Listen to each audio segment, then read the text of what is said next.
Fala galerinha, tudo bem? Então, continuando com nossas aulas aí de Física 1, né? Hoje a gente vai falar de colisões, impulso, quantidade de movimento, belezinha? Eu vou mostrar para vocês na simulação primeiro alguns conceitos que é para ficar mais claro, né? O que a gente vai trabalhar. Então vamos lá. Então tô aí com uma simulaçãozinha, beleza? Eu já desenhei algumas bolinhas aí para vocês. Então, qual que é a nossa ideia aqui? Olha só. A gente vai falar de colisões, tá? Então essas bolas são iguais, né? As que têm a mesma cor, essas duas amarelas que estão ali em cima, elas têm a mesma cor, são iguaizinhas, têm a mesma massa. Então eu vou fazer o seguinte, eu vou jogar uma bola em cima da outra. E eu quero que vocês me digam aí, ou percebam, né, o que acontece com a velocidade delas depois da colisão. De novo.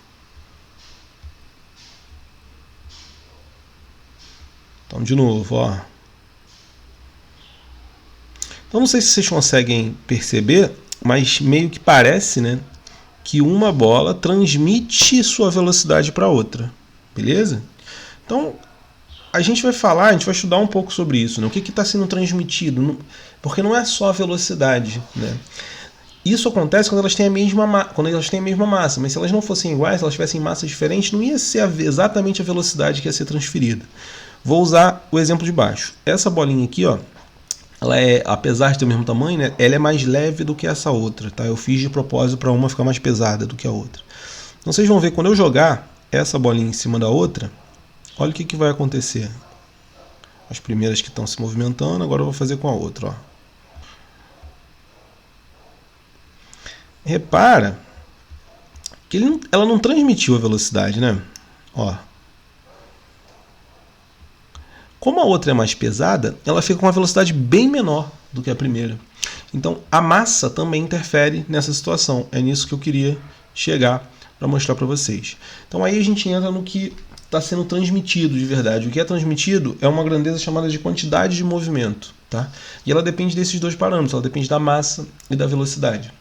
Então quando eu tenho uma colisão, é essa quantidade de movimento que acaba sendo transmitida, tá bom? A gente calcula como sendo massa vezes velocidade, e ela é uma grandeza vetorial. Então vai obedecer às relações de vetores, né? Soma vetorial, subtração e coisas do tipo, regra do paralelogramo e tal. Então a ideia dela é medir mesmo quanto movimento tem no corpo. Essa aqui é a ideia dela, beleza? Então depende desses dois parâmetros, massa e velocidade. Aí eu queria mostrar para vocês uma outra grandeza, impulso. Então imagina aí um corpinho rolando aí. Eu vou voltar lá para a simulação para mostrar para vocês, é melhor do que ficar desenhando aqui apenas, tá? Então eu vou apagar essas bolinhas, vou criar uma outra. Vou botar aqui uma bolinha girando. Agora eu vou botar com gravidade para ficar melhor. Então vou colocar ela para girar. Opa! Botar ela para ir rolando aí bem devagarzinho.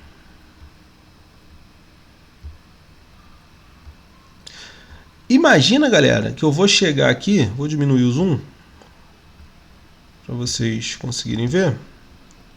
Então, ela está girando aí. O que vai acontecer se eu chegar aqui e der um empurrãozinho nela? Durante o tempo que eu dou um empurrão, após isso, a velocidade dela aumenta, né? Então é sobre isso que eu quero falar. Ó, enquanto a bolinha está aqui girando, após o empurrão, a velocidade dela ficou bem maior. Antes do empurrão, após o empurrão, a velocidade dela aumenta. Então, voltando lá para o nosso quadrinho, para mostrar para vocês, a velocidade dela aumenta após esse empurrão. Então, repare, ela tinha velocidade V0, ficou com a velocidade V.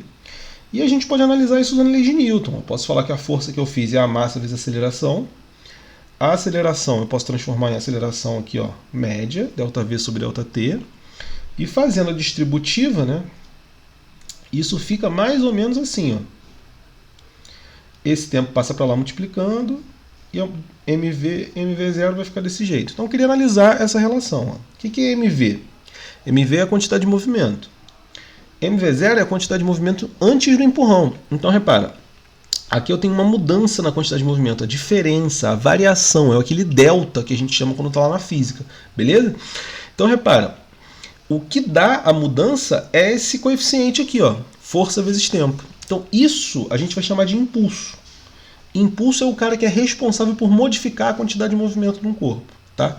É o produto da força pelo tempo. E essa expressão dá origem ao que a gente chama de teorema do impulso. que é o impulso, é a mudança da quantidade de movimento de um corpo. Belezinha? Isso é curioso, galera, porque ajuda muito a gente a analisar situações de colisão como aquela que eu estava mostrando antes. Belezinha? Só que para analisar, você vai ter que escolher um sistema. É sempre assim. Então eu queria falar um pouco sobre os sistemas agora, tá bom? Então assim, quando você vai escolher uma situação, tipo aqui, eu tenho um homem correndo.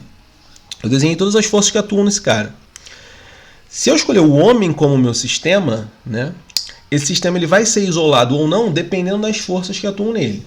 Se eu tenho forças que atuam nele, que são feitas por corpos que estão fora do meu sistema, esse sistema ele não é isolado. Então, no caso do homem, é isso que acontece.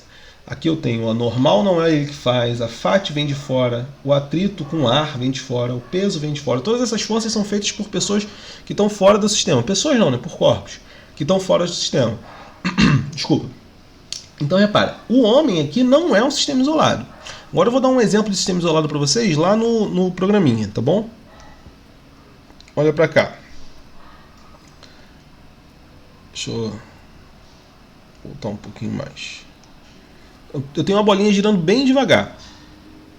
Vou mostrar as forças que atuam sobre ela. Então eu tenho aí, ó, duas forças atuando, peso normal, nada demais. Se eu escolher a bolinha como meu sistema, até esse ponto, essa bolinha está um sistema isolado. Por quê? Porque as duas forças, apesar de serem externas, elas se anulam. Agora, no momento que ela encostar ali, ó, vai surgir uma normal. E essa não é externa. Então, ela deixou de ser isolada. Vou voltar.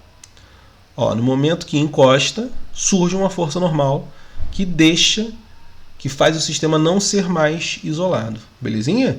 Agora, se eu escolher as duas como sendo meu sistema, bolão e bolinha, aí eles são isolados. Porque essa força que surge, ela acaba se anulando, né? Porque atua nos dois corpos. E melhor ainda, ela é feita por corpos que estão dentro do sistema. E isso não interfere no sistema isolado, tá bom? Por que a gente está falando sobre isso? Porque quando você tem um sistema isolado, não tem força externa atuando, ou se elas atuam, essas forças acabam se anulando. Aí quando você vai no teorema do impulso, ó, se não tem esse cara aqui, isso aqui tudo dá zero. E esses dois acabam sendo iguais. Ou seja, quando você está num sistema isolado, o impulso é zero, a mudança da quantidade de movimento não existe.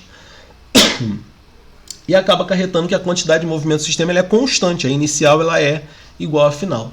A maioria dos problemas você vai ter que usar essa relação. Belezinha? Então um exemplo que costuma aparecer bastante é o do peixão e do peixinho. Ó. Um peixinho que vai ser engolido por um peixão cheio de fome, peixe da Nike. Tá? Então o peixão vem com uma certa velocidade, engole o peixinho,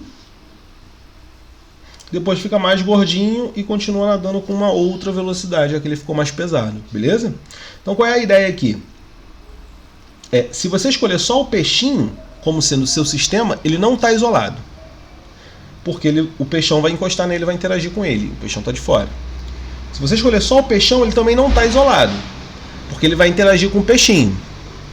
Agora, se você escolher os dois, eles formam um sistema isolado, porque um interfere com o outro, mas os dois são corpos do sistema, então são forças internas e não externas, beleza?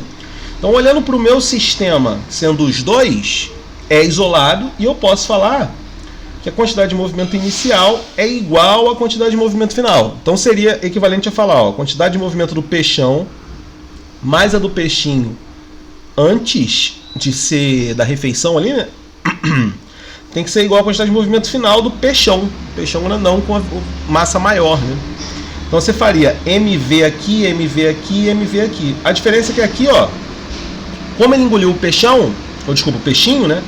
As massas são somadas, tá? Tô falando um pouquinho mais alto porque tá passando um caminhão de lixo na rua aqui, tá mal barulhado. Então as massas são somadas na hora de fazer a conta. Então se você tivesse valores, você conseguiria fazer essa conta aqui.